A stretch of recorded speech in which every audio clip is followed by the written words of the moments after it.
Hemos recostado acá que vendría a ser una cocina-comedor.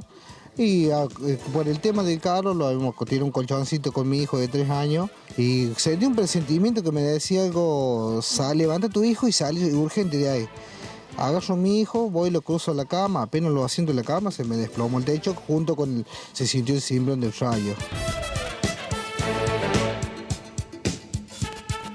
Está complicado últimamente.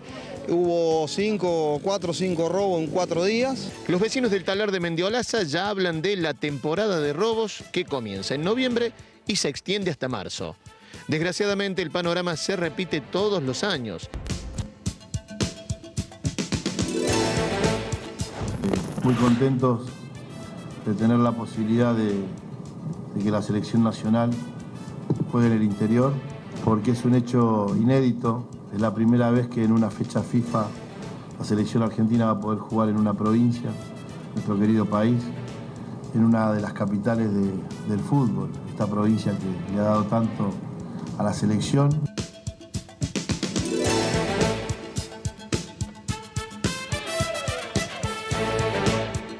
El fin de año se viene con un nuevo aumento en los pasajes de larga distancia que ya fue oficializado por el Gobierno Nacional y que va a impactar en todos los pasajes con incrementos de hasta el 30%.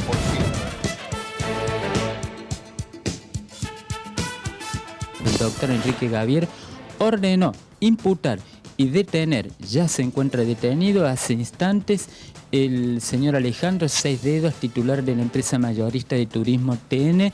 También se ordenó imputar y detener al contador Raúl Margaría y a una empleada de apellido Escribano.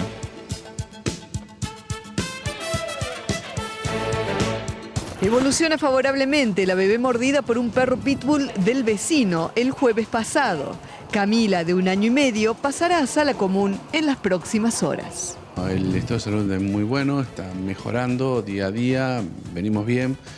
Ya el fin de semana, antes del fin de semana, ya había pasado a UCI, queda la otra parte, que es cirugía plástica.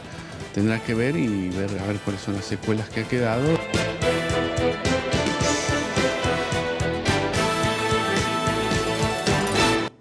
Bueno, estamos en noviembre, falta muy poco ya para fin de año, 37 días para la Nochebuena y es una etapa de balance. Nos vamos cerrando el año y sin lugar a dudas la economía en Argentina ha sido un poco la vedette del año 2018, sin lugar a dudas, ¿no? En esta semana se conoció el índice de inflación del mes de octubre. Vamos con esa nota y después hablamos con 2 economistas de fuste de la realidad de la presión tributaria y de lo que viene.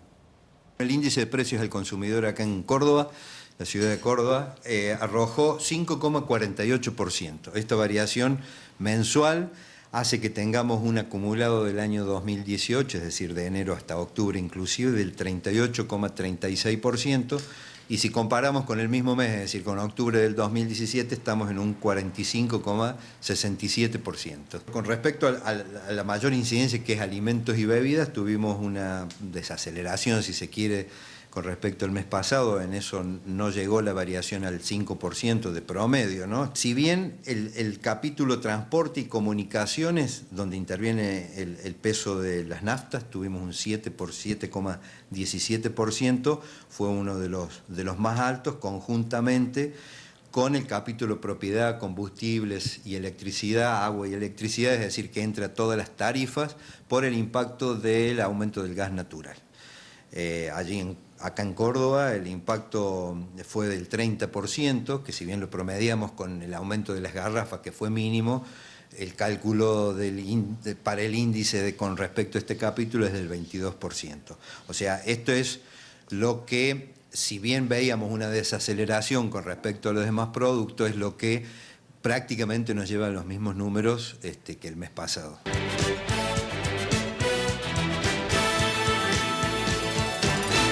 Las boletas de la luz para los que tenían tarifa social, un colectivo realmente importante, de grande barriada de Córdoba, muy populares, que por allí tienen ingresos de 10, 12, 15 mil pesos y le vienen boletas mensuales de 4.000, 4.500 pesos. Ha habido un cambio muy grande y una vuelta de tuerca, ¿no? Este tema de que, bueno, hay que pagar hasta 1.200 que se va a refacturar y que esos consumos del invierno se van a prorratear en 36 cuotas, pero siempre con parches en Argentina, ¿no? Porque en definitiva Esos son los precios. Si no están en consonancia, en definitiva, con lo que gana la gente, si no hay bolsillo para poder pagarlos. José Simonella, titular del Consejo Profesional de Ciencias Económicas, está con nosotros. ¿Cómo te va, Pepe? Un gusto. ¿Qué tal? Muchas gracias por la invitación. Bueno, sábado nos permitimos el Pepe. Sí, señor. Bueno, me parece muy bien. Y Daniel Semirás, economista. Dos economistas de FUSTA. ¿Cómo te va? ¿Qué tal? ¿Cómo te va? Muy bien, gracias, Beto, por la invitación. Bueno, esta semana arrancamos con José. Hablamos en la radio del tema de la enorme presión tributaria que ha crecido en los últimos 10 años en la República Argentina. O sea, los que pagamos impuestos, tasas, servicios, tenemos que pagar un 77% más. En realidad, lo que el Estado ha recaudado en términos de lo que se produce, en términos del PBI, subió un 77%. Es decir, cuando uno calcula la presión tributaria efectiva, o sea, lo que realmente paga el sector privado, lo tiene que relacionar con algo y lo relaciona con lo que se produce. Claro. Mientras que en el 2006, digamos, se pagaba el 19,3% de lo que se producía del PBI regional, en el 2016, o sea, 10 años después, el 34,2%. Si acá sumamos los 3 niveles de gobierno, tanto nación, provincia como municipio. Este estudio que hemos hecho en el Consejo. El Estado en sus diversas formas. El Estado, claro, porque normalmente la gente habla del Estado y uno piensa que es el Estado nacional. No, y contrariamente a ello, son los 3 Estados. Los 3 Estados son los que son grandes e ineficientes. Nación, provincia y municipio son estados que han crecido mucho en su gasto en términos de lo que produce un país, o en este caso una provincia, o como el estudio que hemos hecho en el Consejo de Ciencia Económica con el apoyo de ADEC, para la ciudad de Córdoba, para sus 4 principales sectores económicos. Entonces decimos, claramente esto puede ser por aumento de alícuota, por creación de nuevos impuestos, y además, y lo que hay que reconocer al Estado, por una mejora en la capacidad para controlar y cobrar, en la administración tributaria. O sea, claramente se nota una mejora también. Ahora, lo que es indudable es que antes, en el 2006, la gente pagaba, digamos, el sector privado pagaba el 19,6% de lo que producía, y 10 años después pagamos el 34,2%, y cuando uno lo ve al estudio, lo ve en el gráfico, el aumento ha sido todos los años un poquito más. La idea era otra, ¿no? La idea era que empecemos a bajar impuestos, que cada vez haya menos presión tributaria. Bueno, eso lo ha anunciado, ¿no? En el Pacto Fiscal se anunció esto. Bueno, eso lo ha anunciado, eso es lo que perseguía el Pacto Fiscal, que a esta altura ya fue modificado. Ya lo modificaron. Ya lo modificaron. Argentina, yo siempre digo, lo único seguro en Argentina es la inseguridad jurídica.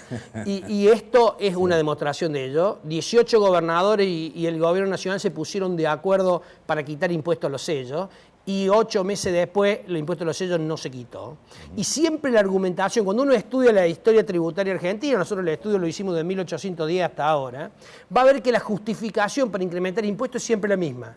No nos alcanza la plata. Siempre hay una restricción financiera que justifica que los estados creen nuevos impuestos o salgan a recaudar de una forma más agresiva. Lo cierto es que, o lo que queda demostrado es que Argentina, los estados no están dispuestos a achicar el gasto y le es mucho más fácil pedirle al sector privado un esfuerzo adicional. Si vos te fijas, el acuerdo con el Fondo de Reducción de Déficit Cero se logra en un 60 o un 70% con la creación de nuevos impuestos o con la no eliminación de algunos impuestos.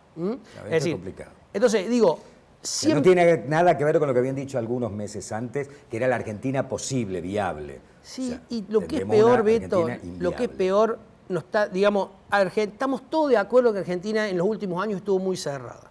Estamos todos de acuerdo que Argentina se tiene que abrir al mundo, que la salida que tenemos los argentinos no es pensando en el mercado interno como lamentablemente como consecuencia de las políticas que se han llevado económicas en las últimas décadas.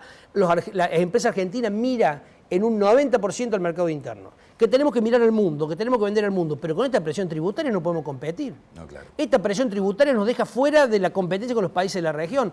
¿Qué van a venir las inversiones de este país? ¿Por qué van a venir las inversiones de este país si tenemos mayor presión tributaria que los países de la región? Y encima te cambian la regla de juego cada rato. Además te cambian la regla de juego. Además tenemos una inflación que todo el mundo dice, no, la inflación está bajando. ¿Qué está bajando? Está bajando de 6 a 3. Eso no es bajar. 3 es la inflación que tiene un país de la región en un año. Si Nueva Zelanda en 3 años 5,448, que es el índice que acabamos de dar. Pero ¿no? fíjate Chile, fíjate Paraguay, fíjate Bolivia, fíjate Perú. Sí, lamentablemente es así. Bueno, ¿cómo ves la situación, la coyuntura, Daniel? Complicada, muy complicada. Venimos de meses difíciles, después de la turbulencia que se desata a fines de abril, el acercamiento 1 y 2 al Fondo Monetario Internacional, porque en un trimestre nos dimos cuenta que no podíamos cumplir con nada de lo que nos habíamos comprometido en el primer acuerdo y necesitábamos desembolsos más fuertes, y aún así la confianza se demora en llegar. Tenemos una tranquilidad ahora, el tipo de cambio parece que se ha aquietado, pero eso es a cambio de elevadísimas tasas de interés. Con tasas de interés en el orden del 70% anual, realmente es muy difícil que haya negocios, empresas, comercios, industrias que puedan generar un nivel de riqueza equivalente a ese costo del dinero. Claro, ¿cómo hacen para fondearse además? Entonces, es una combinación muy difícil porque vamos a un escenario, estamos viviendo un escenario de estancamiento con inflación, y ese escenario se va a prolongar como mínimo hasta mediados del año que viene. Es muy complicado. Ahora, esta semana el ministro de Hacienda de la Nación, Duhovne, dijo en una reunión de empresarios, donde sabe que hay cámaras en todos lados, digamos, tiene que ser muy cuidadosos los funcionarios, ¿no? Y dijo claramente, es la primera vez que se hace un ajuste de tal magnitud en Argentina sin que el gobierno se caiga. Y después agregó, y hemos entrado y estamos saliendo de la crisis con las mismas reglas de juego. Y citó evidentemente algunas, no citó las que cambiaron. Por ejemplo, que vuelven las retenciones, por ejemplo, que la tasa de interés es altísima, o por ejemplo, que la licuación de salarios ha sido fenomenal y han liquidado la moneda nacional, el peso. De eso no se habla, ¿no?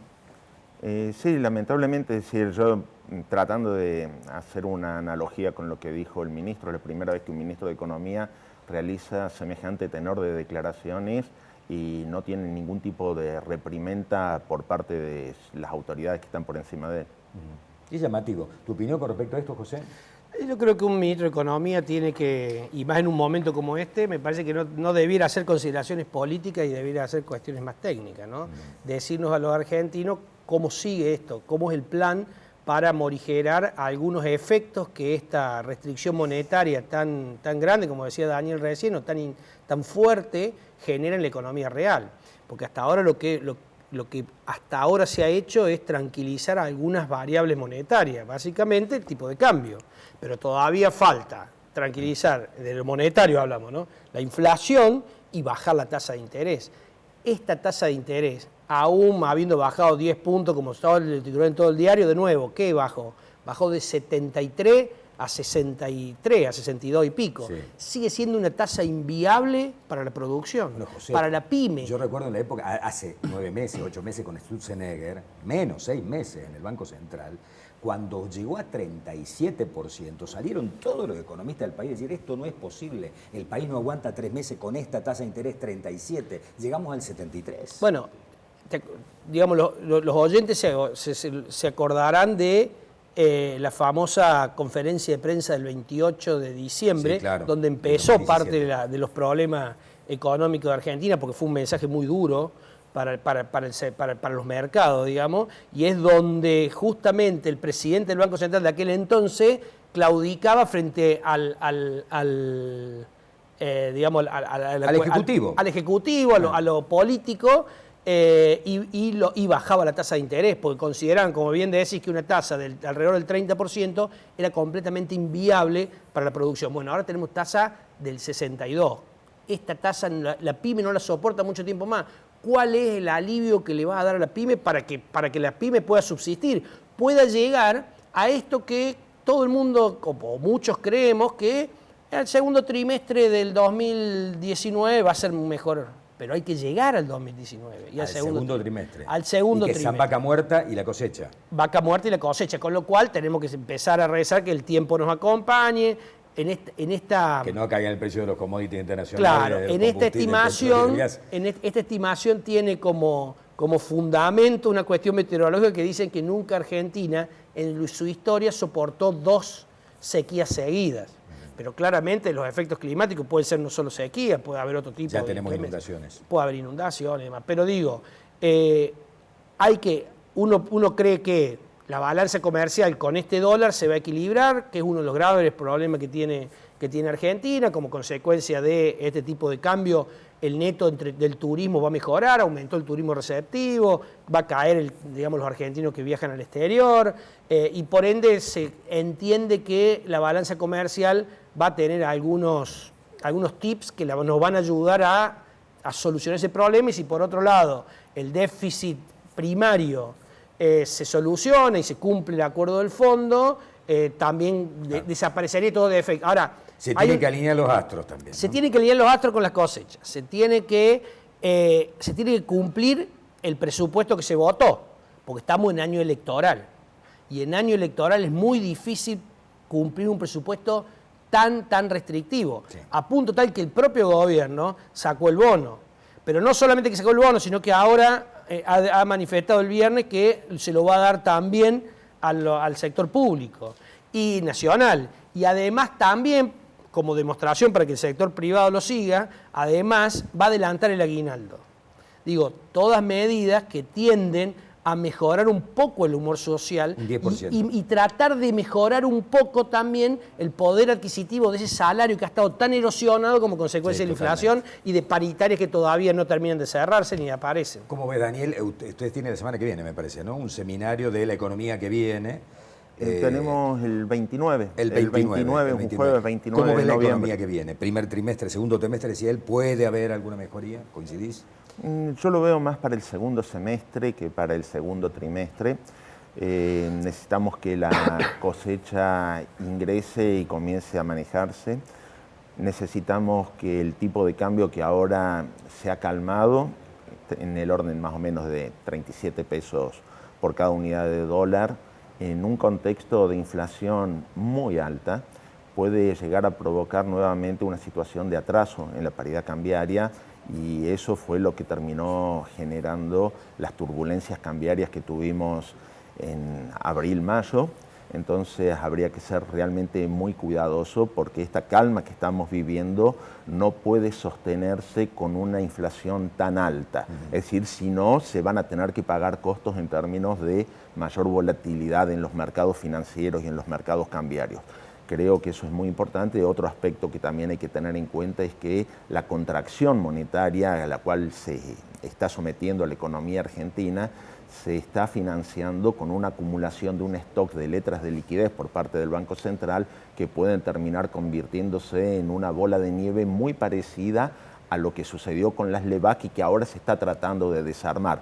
Yo estaría muy atento a esas dos variables, una variable cambiaria y una variable del mercado monetario, porque eso puede llegar a condicionar la estabilidad de las principales variables de la economía en vista a las elecciones de octubre. Nos equivocamos, la última pregunta abierta para los dos, nos equivocamos si decimos hoy la política económica en realidad no es la política que quiso llevar adelante este gobierno, sino la política que impone el fondo. La política monetaria es también de Mademoiselle Lagarde y no es de San Leris, digamos, estamos tan encorsetados detrás del Fondo Monetario Internacional que tanto política económica como monetaria en realidad son de alguna manera patrimonio de los equipos técnicos del Fondo Monetario. José. Yo no creo que sea la que nos impuso el fondo, sino la que nos impuso la realidad. Argentina durante muchos años, no solamente estos últimos años, durante muchos años, desconoció los riesgos que estaba asumiendo gastando mucho más de lo que los ingresos que tenía, y luego financiando gran parte de ese gasto con emisión, en una primera instancia el gobierno anterior y luego el gobierno actual con emisión y endeudamiento. Y ese endeudamiento, como consecuencia de tener un mercado financiero muy pequeño en Argentina, que es otro de los problemas, digamos, que tenemos los argentinos, sí, debió ser financiado con endeudamiento externo, o sea que además sumamos dólares al problema. ¿Por qué sumamos dólares al problema? Porque en una primera etapa, siempre que vos te endeudás en el exterior, lo que producís es retraso cambiario, y luego, cuando eso explota, digamos, por algún factor, en este caso puede ser la reunión, empezó la reunión del 28 de diciembre, siguió con cobrarle renta financiera a los inversores extranjeros que habían invertido en LEBAC, con lo cual, digamos, apuró la salida de los inversores extranjeros del EVAC. Lo cierto es que ahí te genera una corrida cambiaria y te genera un problema de tipo de cambio realmente muy fuerte como Argentina. Argentina tenía todos los pecados, digamos, cumplidos. No había posibilidad de tener financiamiento externo. La única alternativa era el fondo. El fondo impone... ¿Vos coincidís con eso? Yo creo que la única alternativa... Pratgay dijo, fue una equivocación ir al fondo. ¿Vos crees que la única...? Yo creo que en este momento, en este contexto, la única alternativa es el fondo. A punto tal que con los 50 y pico mil de millones de dólares prometidos por el fondo, estamos viendo cómo salimos. Todavía tenemos un riesgo país altísimo, sí. muy superior a los países de la región y tremendamente más elevado que lo que nos corresponde para la categoría de riesgo que tenemos, aún con la baja de riesgo que hicieron las consultoras durante la semana. Así que lo que digo es, no le echemos la culpa al fondo, el problema somos los argentinos.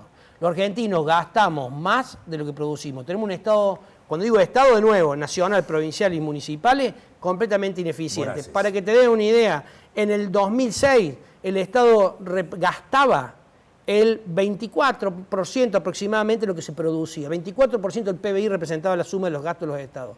En el 2016, 2015, 2016, 40%. Aumentó 16%. La pregunta es... ¿Tenemos mejor salud? ¿Tenés mejor salud? ¿Tenés mejor educación? ¿Tenés más seguridad? ¿Tenés menos pobres? ¿Tenés menos pobres? No, tenés más pobres, tenés más chicos con problemas de alimentación. Así que claramente ha quedado demostrado que los argentinos queremos un Estado chico somos para... artífices de nuestro propio destino. Obviamente. ¿No? Nos quejamos que hace 35 años que están los mismos, votamos los mismos, nos quejamos de que hace mal.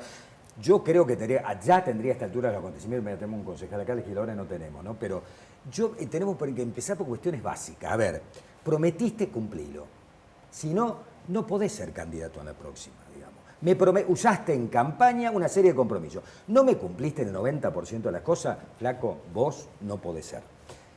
Robaste, vas preso. No que la discusión, que el coso, que la justicia, 20 años que vemos, que la apelación, que el fallo del Tribunal Superior, de la máxima organismo de la justicia, porque si no está firme. Robaste, vas preso, prometiste cumplir y empezamos a enderezar las cosas, pero se hace difícil. Tu visión, Daniel, sobre el tema del fondo y el... Yo creo que en diciembre del 2015, cuando asume la actual administración, el Gobierno Nacional, existían dos posibilidades: convertirse en un gobierno de transición o en un gobierno de transformación.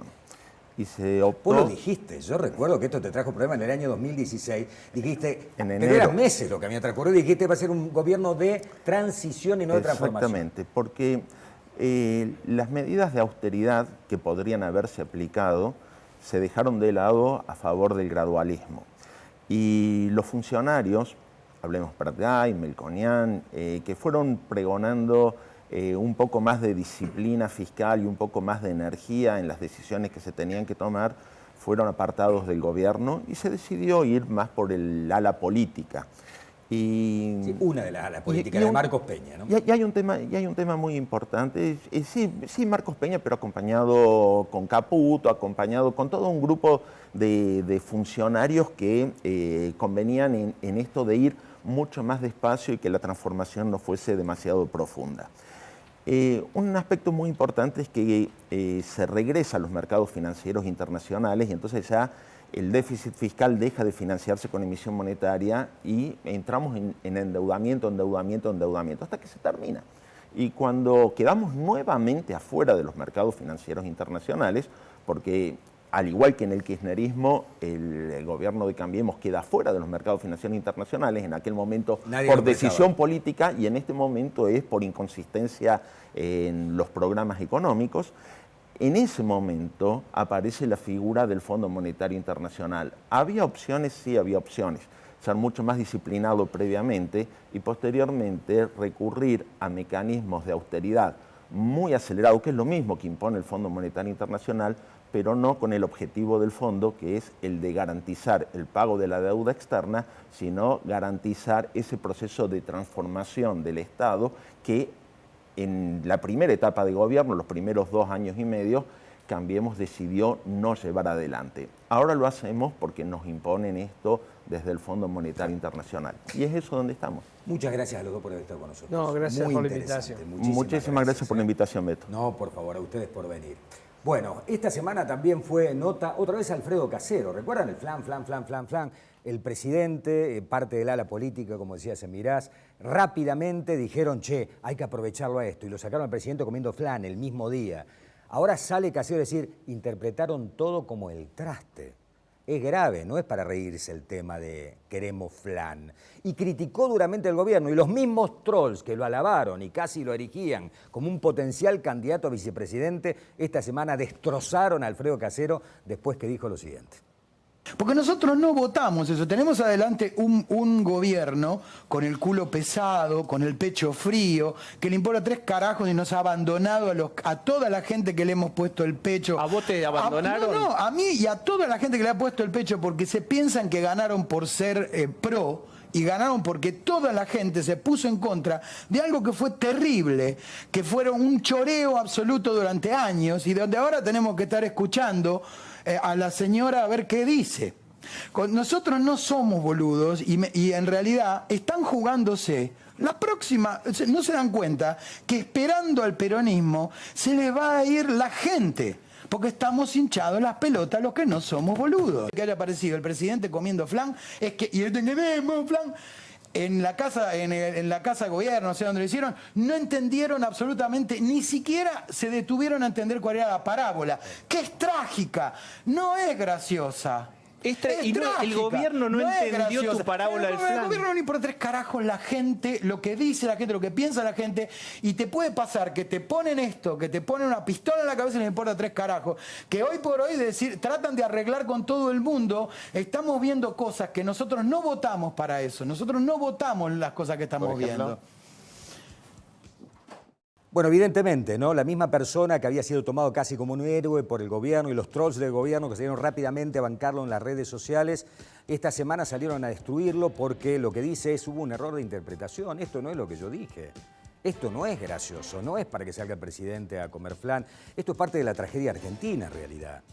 Serios inconvenientes políticos, evidentemente. Estamos en una situación verdaderamente difícil. En un ratito nos vamos a juntar nuevamente para hablar de bici deliveries en la ciudad de Córdoba.